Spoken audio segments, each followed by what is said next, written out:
ಶಾಸಕ ನೇಮಿರಾಜ್ ನಾಯ್ಕ್ ಅವರು ಗುತ್ತಿಗೆದಾರರಿಂದ 30% ಕಮಿಷನ್ ಪಡೆಯುತ್ತಿರುವ ಬಗ್ಗೆ ಮಾಜಿ ಶಾಸಕ ಭೀಮ್ ನಾಯ್ಕ್ ಅವರು ಹಗರಿಬೊಮ್ಮನಹಳ್ಳಿ ಪಟ್ಟಣದ ಕಾಂಗ್ರೆಸ್ ಜನಸಂಪರ್ಕ ಕೇಂದ್ರದ ಪತ್ರಿಕಾಗೋಷ್ಠಿಯಲ್ಲಿ ಆರೋಪ ವ್ಯಕ್ತಪಡಿಸಿದ್ದಾರೆ.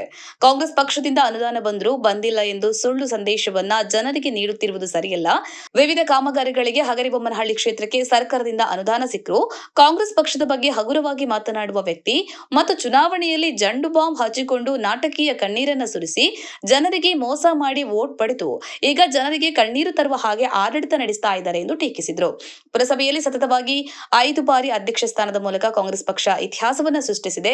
ನಗರದಲ್ಲಿ ಪುರಸಭೆಯ ಅಧ್ಯಕ್ಷರು ಅಭಿವೃದ್ಧಿ ಕೆಲಸವನ್ನ ಮಾಡಿಕೊಂಡು ಬರ್ತಿದ್ದಾರೆ. ಈಗಿನ ಅಧ್ಯಕ್ಷೆ ರೇಷ್ಮಾ ಸಿಕಂದರ್ ಕೂಡ ಅಭಿವೃದ್ಧಿ ಕೆಲಸ ಮಾಡಲು ಸಿದ್ಧರಿದ್ದಾರೆ ಎಂದು ತಿಳಿಸಿದರು.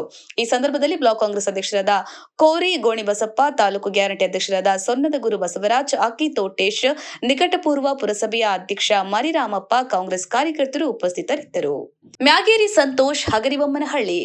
ಜೈ ಭೀಮ್ ನ್ಯೂಸ್ 24x7 ಇದು ಬಹುಜನರ ನ್ಯಾಯಕ್ಕಾಗಿ.